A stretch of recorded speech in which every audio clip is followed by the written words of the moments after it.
It's time to take command with former NFL tight end Logan Paulsen and former Commanders beat reporter Craig Hoffman. Take Command podcast from Odyssey Sports. I'm Craig Hoffman. He is Logan Paulsen, and it is a tape review Tuesday/Wednesday, depending on when you are consuming this. Tape this on Tuesday mornings. And Logan, I actually even got to watch more tape than usual. We're taping a little later in the morning. Got up, had my coffee, watched some of the first half.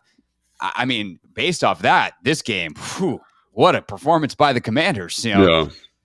No, second half, not so much, but we'll get into it. Like what happened, what changed. And, I always want to start like with high level thoughts after watching the full game back on the All 22. Like, what do you feel differently perhaps than what you felt in the immediate aftermath on Sunday night? Yeah, I thought, when I'd go watch the All 22 that I feel way differently about the performance because like when I'm doing like prep for the show, I'm doing a whole bunch of different stuff. Like I'm leaving the room, I'm getting notes, I'm coming back, and like I'm not really watching the game. But my general thought was like I thought the defense played well. I thought they played physical. I thought they played fast. I thought there was a couple things here and there from a, explosive play standpoint that could be corrected. And then offensively, I thought, man, that first half was pretty good, aided in large part by a big punt return by Jamison Crowder.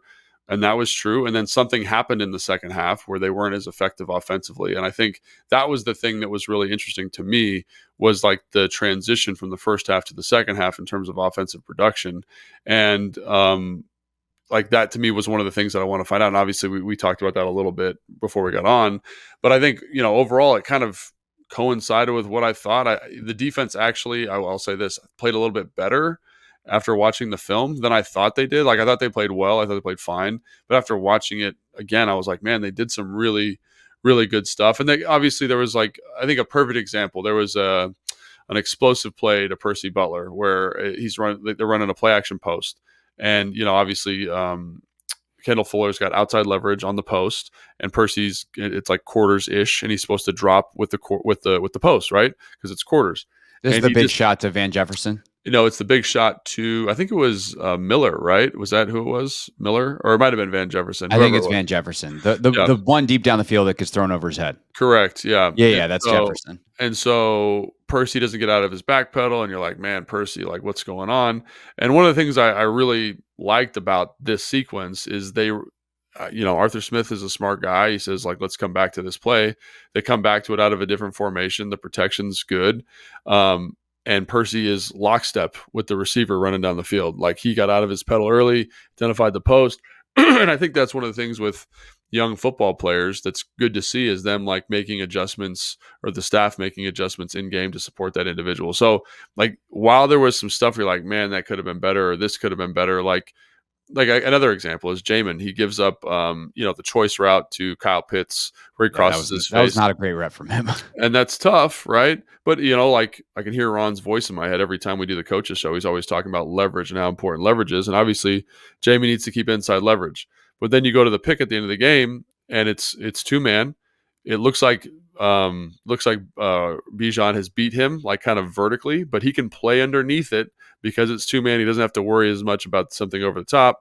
He's able to play really nicely into that window. And again, using good leverage and using appropriate technique makes a play. So I thought there was a whole bunch of things in the game that kind of defensively were like, that wasn't great, but look at this guy. He corrected it or corrected that same a comparable issue later, and it led to a more productive play. And it was really interesting. Like maybe I was just more aware of it because it was the mantra this week, but like guys who were doing their job better and how that led to just better defensive performance. And so overall, like I think, I was talking to Kime yesterday and we do like a Monday check-in just to kind of see what he's thinking, what I'm thinking.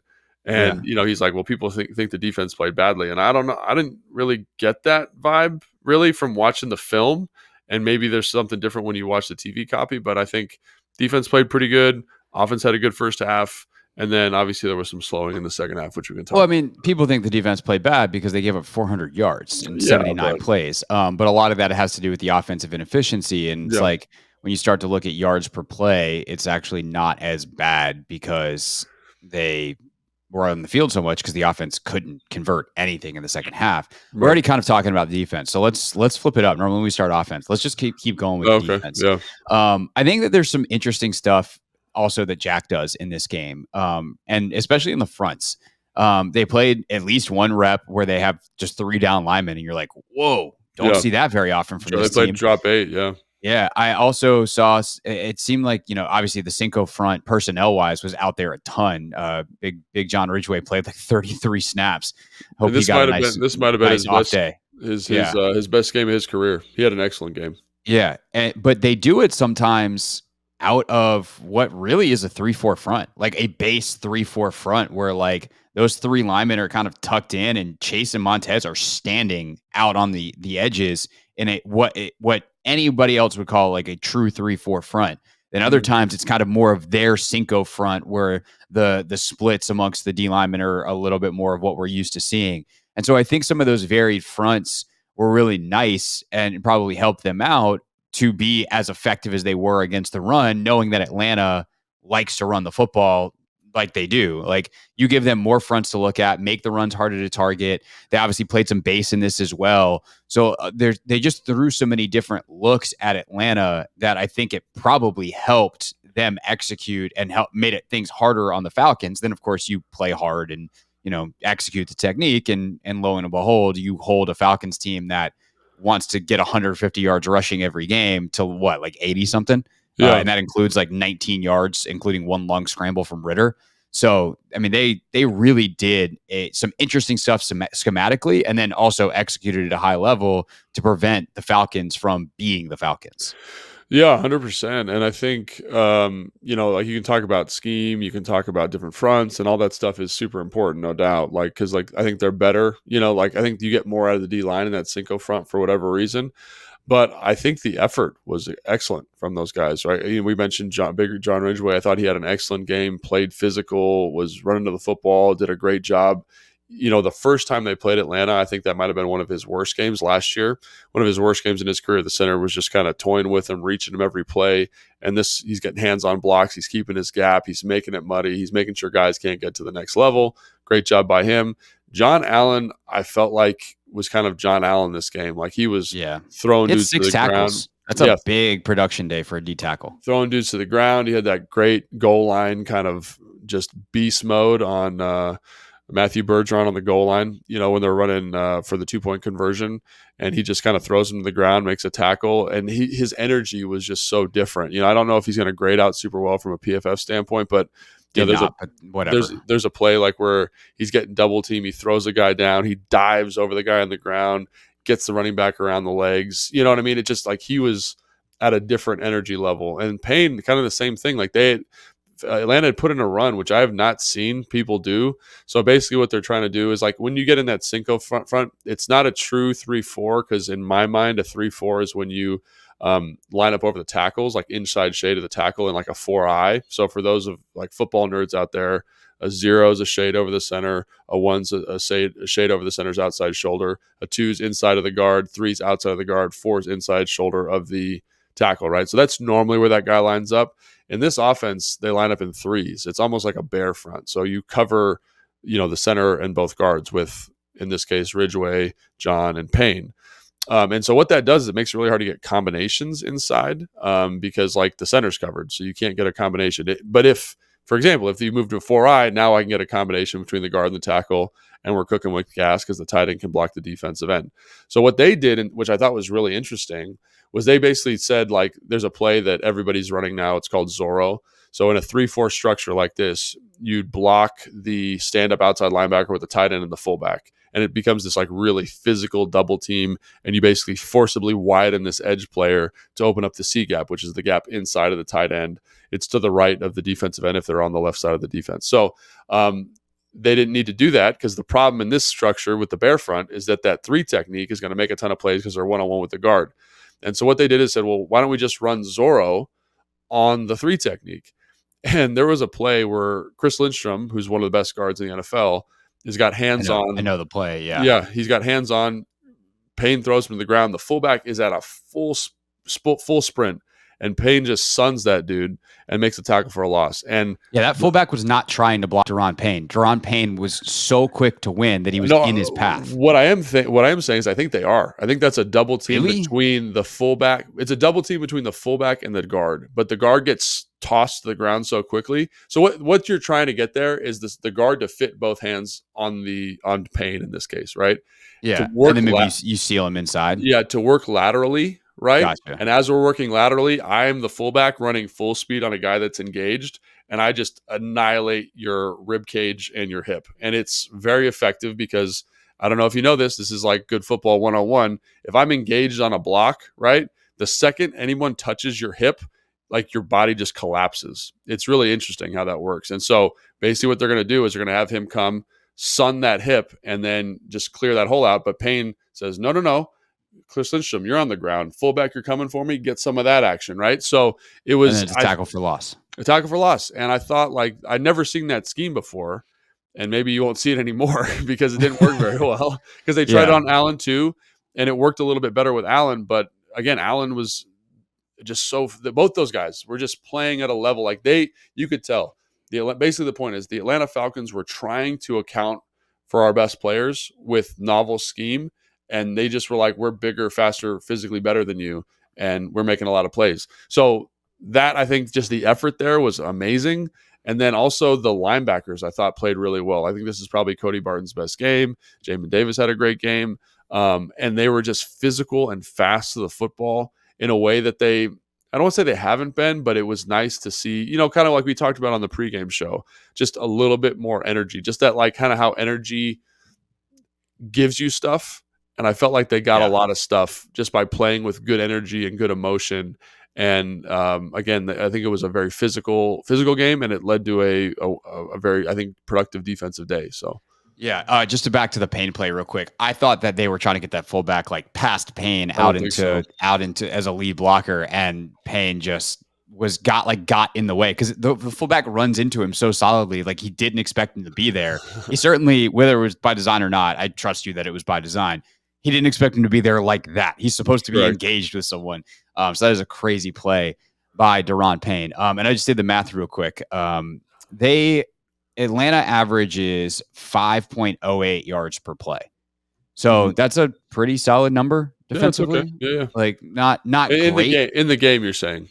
Overall in the game. Yeah. So like, they gave up 400 yards, but they ran almost 80 plays. Yeah. So, obviously we'll get into what happened with the offense, but I think the biggest reason why Atlanta has mega yardage in this game and why people think the defense played bad is because they were stressed at times.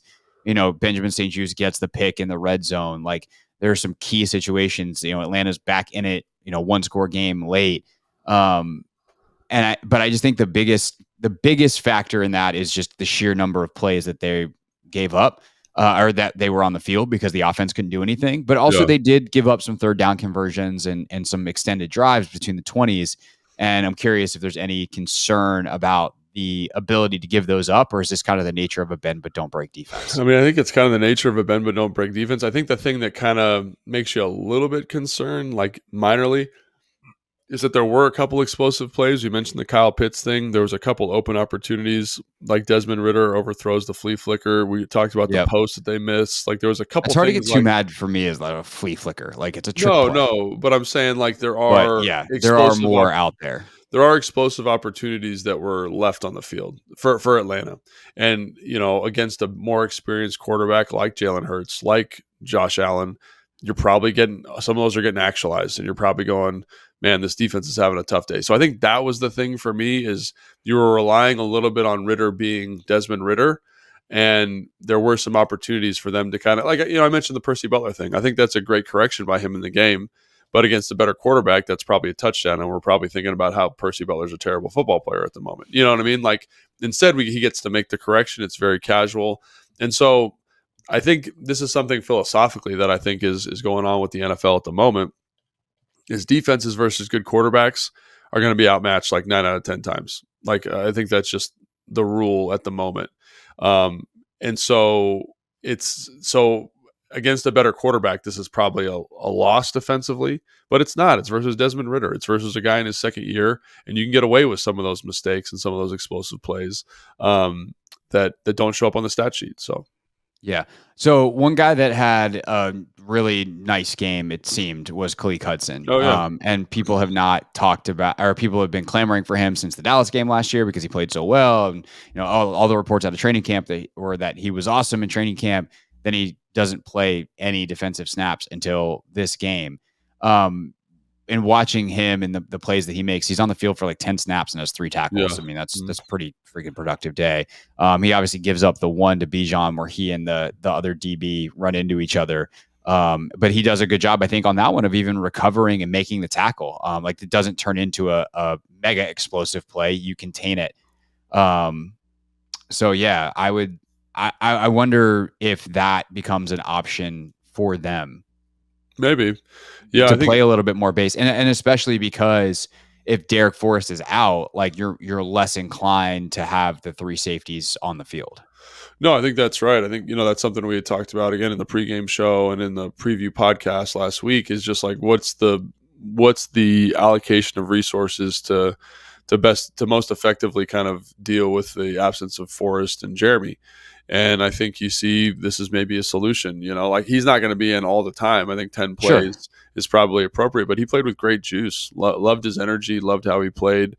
He had a great play on outside zone where he's blitzing off the left side and he runs it down, makes a great tackle. Obviously, the guys on the front side did a great job. Casey Two Hills, 2-gapping. John, again, closing that gap up so there's nowhere for him to go. Kind of forces him back into Khaleke, but great job by Khaleke. There was a second and short or a third and short where the guard's coming for him and he does like a little double stick on the guard. The guard falls down. He comes back in, makes the tackle. Great job. So he did flash. He's an explosive guy. He's a physical guy. And I think it's great to see a guy in an expanded role do well. And, you mentioned the play to Bijan. I think that's something that gets better with more reps. Jamin has one early in the game, same almost identical play where that's the one where Bijan tries to like one-handed, left-handed catch that sucker, and there is a pick, but Jamin does a better job of navigating the traffic. I think he's in a better relationship and makes it a tougher throw, and I think that's something that you get with experience. So I think Khaleke deserves a shout out for sure. I thought he had a good game outside the explosive. I think it was a 20-yard, 15-yard catch that he gave it to Bijan, but like I think that's one of the things you're dealing with younger. He's not a young guy, but inexperienced in terms of game action at linebacker. And I think the more he plays, I think the better he's going to get. And I think he showed you that in the preseason. Yeah, I think some of the big plays in this game, too, happen between guys that probably don't have as many reps together. I mean, that one, for sure, Khaleke doesn't have reps with anyone because they don't play base. Right. But even the touchdown to Pitts on the first drive, like Danny and St. Juice run into each other. What was going on there? I couldn't tell you. It looks like quarters to me. I mean, we probably should have watched that before we started just to double click on it. But I don't know because I think Benjamin St. Juice is playing that pretty good. And I think it looks like he's expecting inside help. And instead, Danny just gets in his way. Danny kind of like is looking in the backfield. I don't know if he's looking for a crosser. Again, that's a question for Danny and, kind of the techniques that they're playing. But I would say just, from a 1,000-foot view, that probably wasn't correct. You know what I mean? I don't know. Really? Yeah. So I don't know exactly what his rule is. But again, like he's a new guy. He had a great, to give him his flowers, I think the play before the interception or the third down before the interception, he's one-on-one with Kyle Pitts and it's 2-man and he's in a great position. He's playing a great technique. Like Kyle Pitts is running it's like basically all go special trying to split the safeties. And he's kind of, maybe if Desmond gives him a better ball, there's a chance, but Danny's playing in the back hip because he's got help over top. He's in great position. They try to throw the football. It's not a perfectly thrown ball. He just gets a PBU. So I think there was a lot of stuff like that where, we mentioned the Percy thing. We mentioned the Khaleke thing.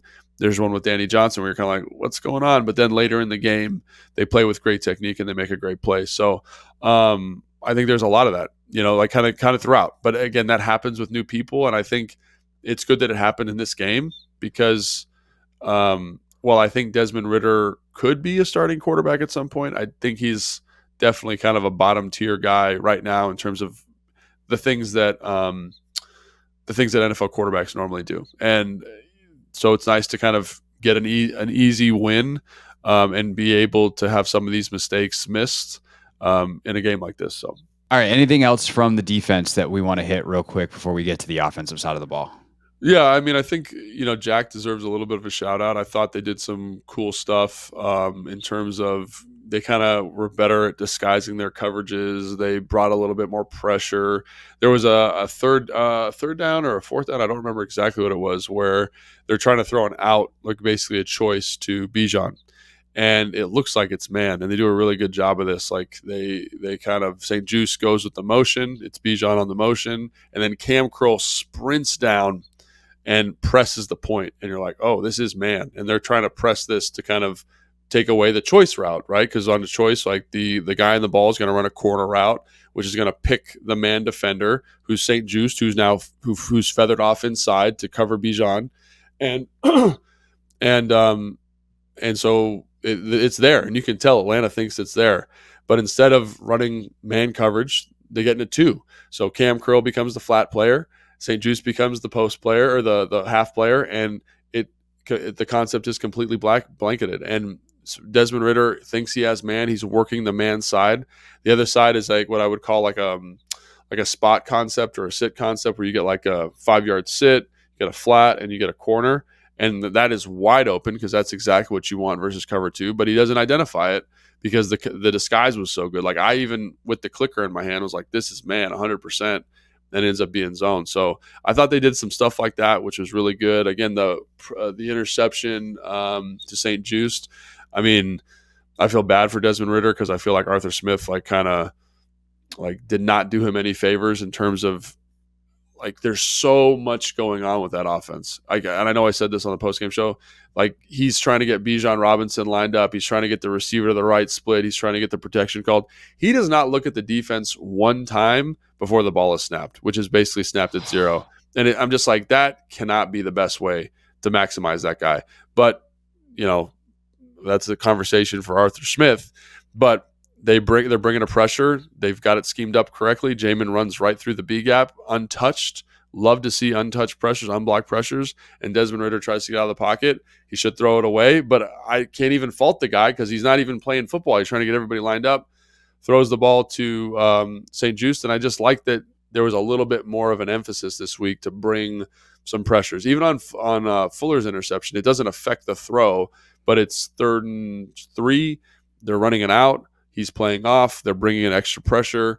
Great job by Jack. It doesn't get home, but you can tell Desmond's accelerating his process. Great job by Kendall making a play. So I just like some of that stuff where it's like they ran more 2-man this week. They ran a drop 8. They did some stuff differently to kind of throw people off, and you could tell the guys were comfortable with it. Like they knew what to do in a way that, like last week, for example, they didn't. And so I think good job, Jack, kind of finding something that fit the skill set, and good job by the guys owning those kind of new wrinkles, and they pay dividends in the game. So, yeah, good job all week teaching. That way, when it's do your job, everyone knew what their job was.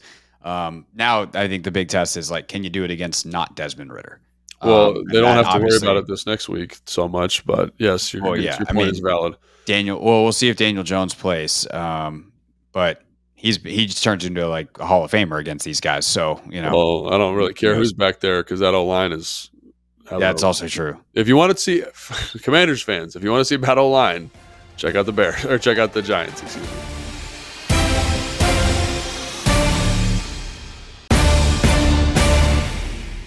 Take Command podcast from Odyssey Sports. Craig Hoffman here, Logan Paulson there. We are together at Tap Sports Bar, MGM National Harbor, each and every Commanders game day. Come hang out with us 3 hours prior to kick. I guess you can hang out in person 2 hours prior, but the show starts at 10 a.m. Sunday, Tap Sports Bar. You can watch it on YouTube. You can listen on the free Odyssey app, or of course on your radio on 106.7 The Fan and the Team 980, the Take Command pregame show. All right, to the offense, Logan. I almost want to just do this in halves. That's at least from a production standpoint is how we should divide this up. Is what happened in the first half? Good. What happened in the second half? Bad. Before we dive into that, though, is the process reflective of that? Is there a good process in the first half, bad process in the second half, or did Atlanta just start playing better? What changed half to half before we dive into the details of how it went down? Yeah, I mean, I do think I'd have to go back, and I wish I would have done this before the show started. I watched the game. So what I do, the way when I'm breaking down the game, is I watch literally every play, and I make notes on every single play. And as And you you watch know, all the offense in a row. It's not like you go offense, defense, yes, like it I does in a watch real them all game. in a You watch row. all the offense in a row. All the offense in a row, all the defense in a row. And it's funny because you're looking at plays, right? You're looking at like why a single play didn't work. And sometimes you forget to look at themes for the game. But high level, what I would say, and I have to go back and double check this, so don't quote me on it, is I felt like in the second half, 1A, I thought there was a little bit of a conservative tone to EB's play calling in the sense that we were running the ball a lot on first down, and it kind of set us up in certain situations that weren't the most advantageous. But I also think, and again, that's not a criticism because I do think we want to run the ball more. And I think you trying to run the ball more, you're trying to get that going. Atlanta did a good job kind of shutting that down. Yeah, But I would, especially once you go up 24-10. right. But I will say, I think Atlanta came out and ran a lot more two-man. And it really, there was a couple times where Sam took, I think, 2 sacks in the second half where, he's got time, but there's nobody open. Like the concept's completely covered. So that's something that I would say they made an adjustment at halftime where they were like, let's go two-man. Let's make sure that we're blanketing these concepts. And it really made it harder for Sam to throw the football. And in the first half, I thought they did a great job. Atlanta was playing a little bit more softer coverages, softer zones. And I think you see the result of Sam just being able to kind of pick them apart is maybe a strong word, but that's the word that comes to mind. He just felt more comfortable finding throws, finding matchups, and delivering the football. So that would be high level kind of what I think was the biggest difference between the first and second half from an Atlanta perspective. Yeah. So if starting on because it's really not the entire first half. The last drive was Like the pretty 2-minute rough. drive, right? The 2-minute drive has the 2 sacks on it. And it starts off with a sack, actually. So it's sack, screen. There goes that. They come out in the second half. They get obviously the quick screenplay to they actually did run it on first down, and then they get a screenplay to B-Rob where he just runs through the guy's chest, which I thought was hilarious. Like to watch a running back have the choice of going around left, going around right, or running straight through another human being, and watching him pick, let me put my helmet down and go straight through this guy's numbers was chef's kiss. Perfect. Yeah, No notes. it was great. So you got that. And then from that point on, they actually, like the next drive starts well. The next drive was the Chris Rodriguez drive. I thought Chris and Rodriguez came out and ran hard, yeah. Yeah, they go run, and then things go haywire from there because they get like 2 big ones, first down, 7 and then 13. And then they run it again a third straight time on first down, 1-yarder. Now you're in second and 9. Can we talk about that for 1 second? So first off, great job by Chris Rodriguez. It's so funny. I know he doesn't get the ball a lot, but on those 2 runs, I got like shades of Marshawn Lynch, just like how physical he is, his contact balance. And I think they probably are pretty fired up about him too. So great job by him on those 2 runs. The third run in that series, Atlanta's like, cool, let's put 12 guys in the box. Good luck. And then it's like there's unblocked people in the hole. So that's where like it's so hard as a play caller, but you're like, we got to run the ball. Where the offensive line's getting confident, we're effective, but you do need to get out of it at some point. You need to kind of just throw something else so that Atlanta can't do that. They can't come up with 9 guys in the box, have a free runner to the back in the hole. So that's something that I would say is like, yes, good. Now they know that or that they know you're going to run the ball. So what we have that is low risk, that gives us a good opportunity, and then we can hit that play and then come back to running the football just to kind of unsettle their focus a little bit. So you're not playing 9-on-7 on that third play there. So that was something that I thought and it happens every single week in every single game in the NFL. A coordinator gets in a rhythm with something and they like it, and then all of a sudden it just blows up in their face. So that was one where I was like, man, would have loved just something a little bit different there after that long explosive run, but things happen. And of course, then you get a little baby play action. Sam runs for a yard because nothing. That's right. He can't find anything. And then on 3rd and 8, he takes a sack. Yeah. And on that sack specifically, they are in like full 2-man mode. There's nowhere to go with the ball, and that's where fans are like, well, if there's nowhere to go from the ball, like how does he not take a sack? But I think about Kirk Cousins. I think about guys that I've played with who are excellent at this. Either they're throwing guys open or they're throwing the ball away, and they're not taking sacks. They're not leveraging the O-line that way. And I think also, I think the concept, you mentioned this briefly, like making sure the checkdowns are getting out. That's got to be a bigger point of emphasis versus this type of coverage structure. Because there were times where the back's not quite out in the route yet. And, that's one of the disadvantages of having a bunch of chip help is you lose that eligible, use that ability to kind of spread the defense and get that opportunity to check the football down. But that was a one where I was like, man, there's not a lot of room here for him to throw this football. So yeah, I want to circle back to that in a second. So let's put a pin in that and come back to it. Just to finish the play calling, like sequencing thought.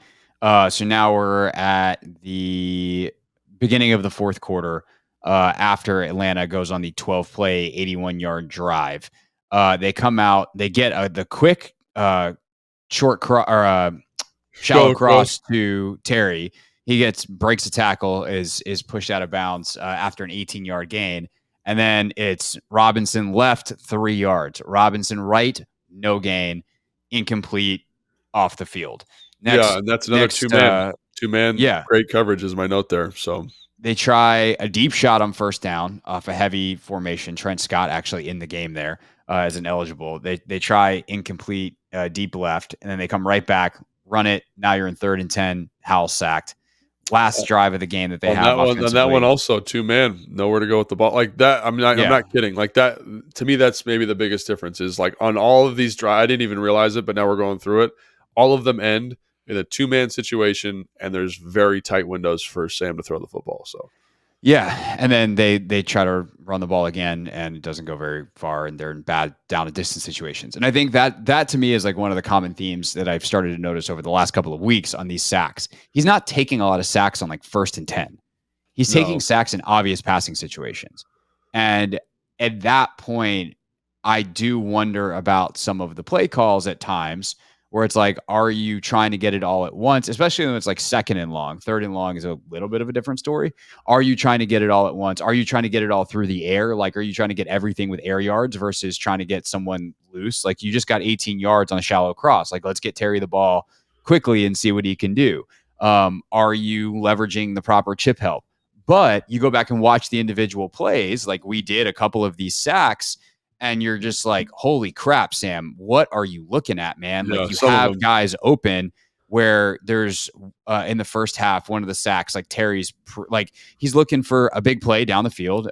Curtis Samuel is lined up in the backfield. He tries to get out. If you play Madden, red zone scissors is probably the closest concept that you'll get to this, where they run a guy out of the backfield and try to run him to the corner as Jahan has a post, and Curtis gets hit twice before he's 2 yards past the line of scrimmage, and the timing's way off. But Terry's open on a, I don't know if it's a shallow cross. It's kind of more like 8 to 10. I'd say shallow. On the concept, but yeah. Yeah. So it's on a crossing route, and Terry's open, and I don't know why Sam doesn't throw it. Another one later that we looked at, he's got a dig route that's wide open in timing, and he's looking right at it, and you're like, dude, throw it. That. Yeah. And so it's the kind of thing where I think as a coordinator, you're looking at the film and you're going, I love my play call. Like, dude's wide open. Yeah. My quarterback's just got to throw it.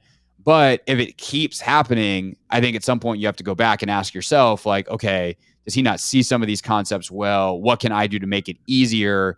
Do I need to, when I give him the play call in his ear, be like, hey, man, throw the dig? Like, whatever it is. And we obviously don't know that communication, and we don't know what Sam likes, what EB likes to give, like all those kinds of things. But you start to ask yourself as a coach, if the same thing keeps happening, what can I do differently? Because even if it's open, we're not executing. And at that point, it doesn't matter.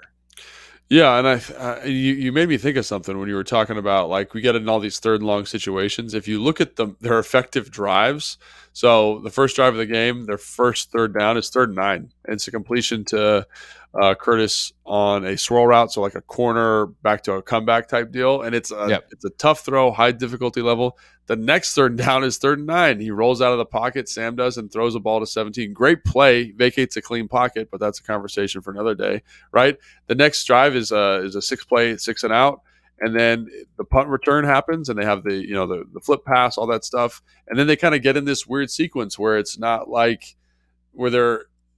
So I guess my point is they converted 3rd and long on the first drive for points.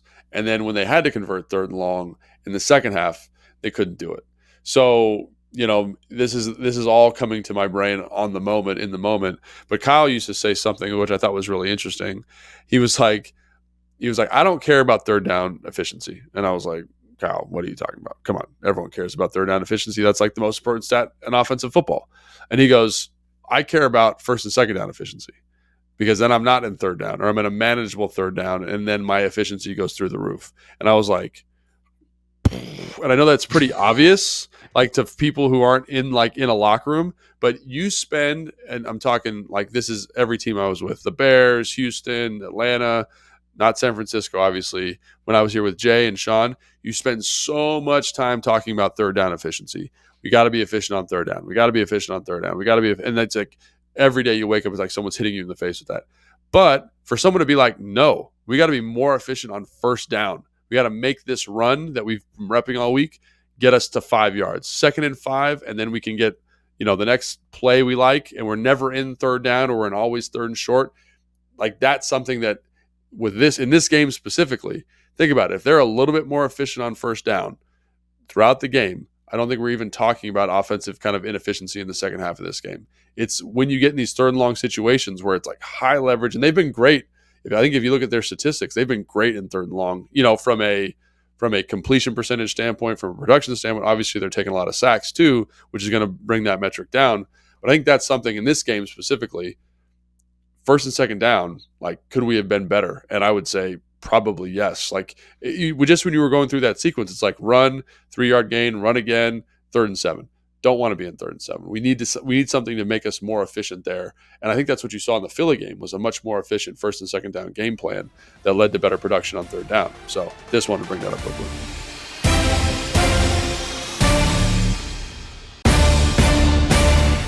No, that's good. So let's talk about it. How do you become more efficient on 1st and 2nd down? One of the things that I think a lot of people were talking about, I know Anthony was tweeting about, and Anthony never tweets during Commanders games, but he's like, man, they can't run inside zone for anything now. Like, there's not a lot of yards available inside for the Commanders in the run game, which obviously is going to hurt your 1st and 2nd down efficiency. I wasn't watching closely enough to know whether Anthony was dead on an inside zone versus dives versus duos versus whatever. But, everyone just thinks those inside gun runs are always inside zone. But like whatever they're running, what's going on there that they can't get more yardage off of it? And what else do you see on 1st and 2nd down that is causing them to be in these situations in the first place? Yeah, so this is something we could probably spend a lot of time on. And I do think there's a philosophical element here that is really interesting to talk about.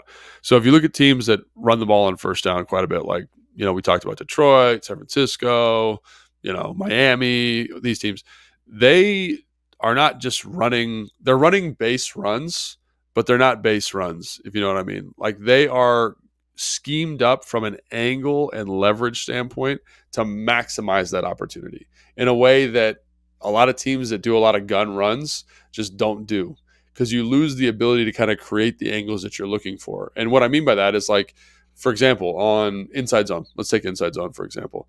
I don't really want to double team vertically into the defense. I don't want to do that. People say, well, that's what a double team is. You got to be physical. You got to get after it. In the NFL, defensive linemen, they are not here to mess around. They are here to split double teams like absolute maniacs. They're fast, they're big, they're athletic. So I need a little bit of misdirection. And if I could take that double team instead of the guy that's stacked over the 3 technique to the guy that's stacked over the shade, think about my ability to create horizontal movement as opposed to vertical movement. And so I look at stuff like that. I'm like, that is a tough double team angle. And so that's kind of their philosophy here.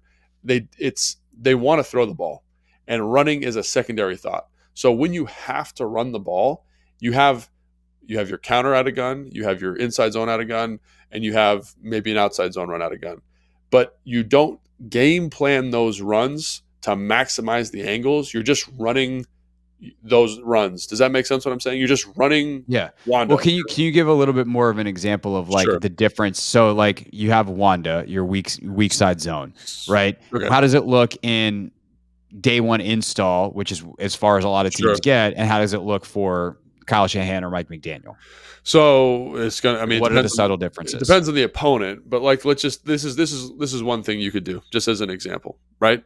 So, for example, Wanda is weak side run away from the tight end with no fullback. So think about it. All the offensive line combinations are going to the first linebacker in the box. So if you think about 6-man blocking surface, right? Tight end, 5 offensive linemen, and a running back, right? And then think about it versus a nickel front. So 4 down linemen and 2 linebackers. So we should be able to get hats on hats, right? So obviously the front side tackle, the right tackle in this situation, is going to block the defensive end. They're going to double team the shade with the guard and center to that first linebacker in the box. And then they're going to double team the 3 technique on the backside to the second linebacker in the box. And the tight end's going to cut off the defensive end, right? Easy peasy, right? From the dot, from like behind center, that works really well because I can stay ahead of the center. And then I have to know as the running back that those blocks are out leveraged. So as much as I want to run this outside zone, it's a 9-hole run or an 8-hole run in this case. It's outside zone. It's not true outside zone. It's going to cut back off the first double team because that linebacker is going to step down. The guard's going to have bad leverage, and we're going to wind back probably off that double team to the 3 technique, right? So that's kind of basic Wanda. The second you put it in offset gun, right, you lose the ability to make those linebackers move horizontally, right? Because they don't have to go anywhere because you're behind the center when you get the ball. So they just stay there because you haven't done anything. You haven't moved, right? Like if it's from the dot, I run laterally, they have to match. I'm creating movement just by my angle as the running back, right? They have to match me. So we've created horizontal movement. It's small, but enough that it creates a cutback. When it's an offset gun run, for example, and I do that, the linebackers don't move. The combinations can't get enough movement on the down guy because the linebackers just peel the double teams right away. So that's like a simple schematic thing just from the dot. Now, if Kyle's running it, you're going to get a jet sweep action either to the – so this is what Kyle would do if we're really being honest here, right? What Kyle would do is he'd put the X receiver, so the guy to the open side of the run in a tight split, and he'd say, go crack the mic. So now that front side double team combination can go to the safety and really ride that double team out of there. And we've created a crease because the receiver's got good leverage to crack the mic. The double team's got excellent leverage to stay and really ride that out. And that's just a simple thing that they've done from a personnel standpoint in San Francisco to get receivers that want to do that kind of stuff.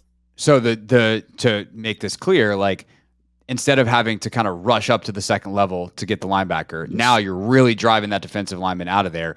And if you hit it right, you've got someone to account for the safety who is supposed to be unblocked in most typical schemes. And that's how you get touchdowns. Correct. Yes. And that's an easy way. So just think about how do I maximize each block in the line? And that's what Mike McDaniels does. That's what Kyle does. And that's why they're good at running the football, because they go down the line, they say, is this a good block?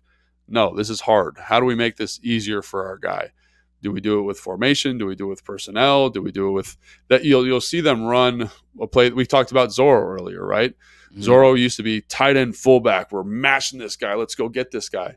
And now they run it with receivers. They have the receiver lineup in a tight split. I love this little wrinkle. That Sam linebacker doesn't want to get cracked, so he widens out. So you've created more space in the defense just by using a receiver who the defensive lineman thinks is going to get cracked. So we've added 2 yards of movement that I physically don't have to do. So again, that's the type of stuff that it's small details, but when you're watching it, you're like, that's what takes a mediocre, average kind of vanilla NFL running game to the next level. And it takes a lot of time, it takes a lot of film study, it takes a lot of prep, and it needs to be part of your identity.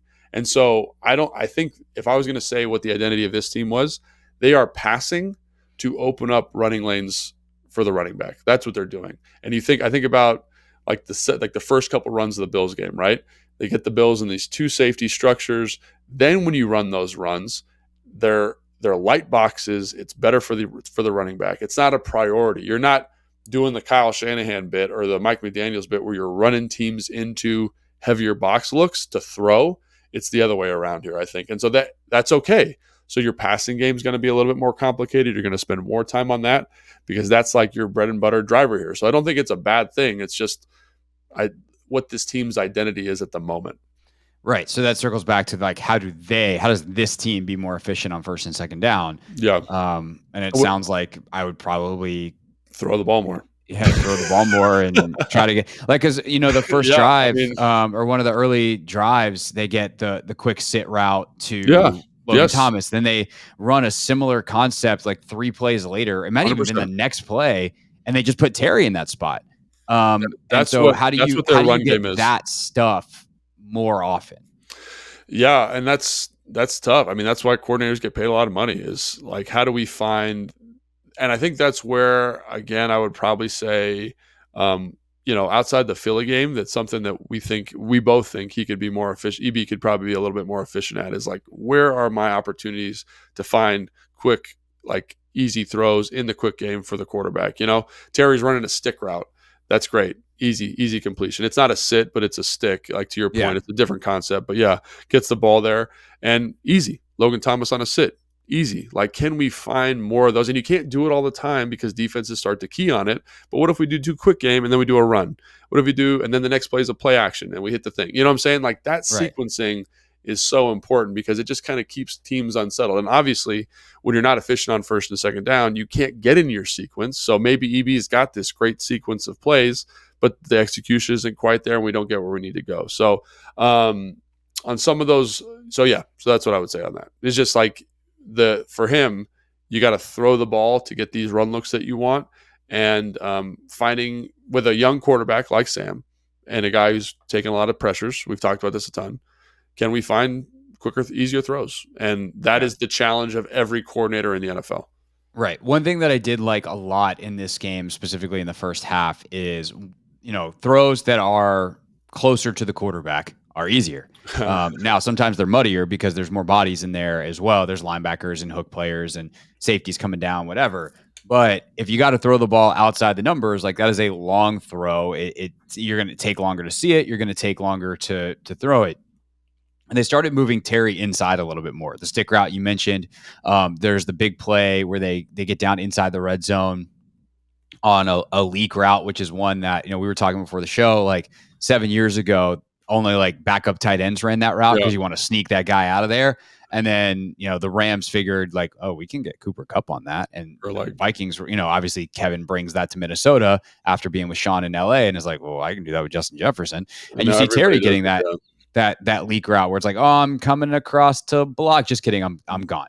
and it's effective. Those guys get tracked more. That's the downside. But you start getting a flow. You start getting some of the running going. You start getting some of that stuff.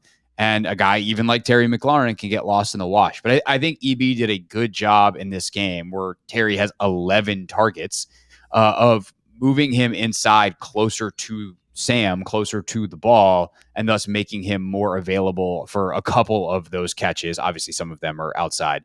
But that was one of the usage things that I liked in this game. I like generally how they use Curtis in this game. Yeah. We talked about Jahan on take 5, so people can check that out. But yeah, I mean, I think that, and also they only ran 50 plays. So like everyone's like, oh, you got to get Logan the ball more. You got to get Jahan. You got to get this guy. And it's like, well, if you were more efficient on first and second down and, we're on the field for more than 4 to 6 plays at a time, then you'd have more targets for people. But those were things that I liked. And I wonder if they can tap into some of those things more and also mix it up, right? Like, can you get Jahan in some of those same spots and hit him on the stick route and like get these guys involved on the easy stuff and also have it help you be more efficient as an offense. Yeah, 100%. And you mentioned the first drive. Like I love the little shovel pass or pitch pass or whatever you call that to Curtis, which is basically a run. And talk about a game plan run. Like that's great. You got great leverages, great angles, great numbers there. So obviously they have that in there, but to me, it's not going to be off of like your base, Wanda's, counters, GTs, all that kind of stuff. So that's something I think will be kind of interesting to watch is, as this offense matures and as they get into better game flows, like what is their answer? Because again, they've been pretty vanilla from a run game standpoint, but again, you like some of the, like love that little jet sweep thing to Curtis, love the leak to Terry, love that he's getting targets early. Like that's all good offensive process. It's just can in this game specifically be more efficient on first and second down. So you're not in these like really tough leveraged third down situations, so. Yeah. One thing they also did, I feel like they used a little bit more motion in this game. And it was pretty simple, basic motion a lot where you'd either start, like most often it was you have the back start split out and then you bring them into the backfield. There was at least one where Terry starts in the backfield and then they like, all right, get out of here. Yeah. So there's like some small wrinkles that they're starting to add. And obviously watching Kansas City over the years, like I think EB would love to use a lot more like violent jet sweep type of motions and, the orbit motions and things like that maybe that stuff's coming. But for right now, like starting to add a little bit, and we'll see how complicated it gets and how much this offense grows by the end of the year. But anything else offensively that we want to talk about? No, and just special teams being an extension of the offense was great to see too. So good job, J-Bo. Yeah. Good job, James Garner. By the way, good job, Dejon Harris and Terrell Burgess. And yeah, a lot of these guys that get called up, Tariq Castro Fields as a cover guy on punt, like those guys did a really good job. And, we're literally on, Friday's radio show and on Sunday on the pregame, we're like, yo, what's going to happen on punt coverage? Because there's no Christian Holmes, no Percy Butler, no Jeremy Reeves. And turns out it was their best coverage game of the year. So sometimes it'd be like that. And we'll see how that goes moving forward. All right. Thanks for listening here to Take Command. Take 5 tomorrow with our stories from New York, as obviously Commanders are headed up to the Giants. And then stay tuned. We might have something special for you on Friday. At the very least, we're going to have a Giants Commanders preview, but we might even have a special guest. So we're working on that. And hopefully we'll tweet that out beforehand. So stay tuned to the social medias for that, for confirmation. In between now and then, I'll also see you on the radio 4 to 7 for the Hoffman Show. For Logan Paulson, I am Craig Hoffman. Thanks for listening to Take Command. Thanks for watching this clip of Take Command. First, why don't you like it? It lets other people know that it was good, and then they should watch it too. And Logan, we have a new exclusive home for full episodes. We do. 1067 The Fans YouTube page. Go check it out and please subscribe. Yeah, do what Logan said. Do it. Very, very smart.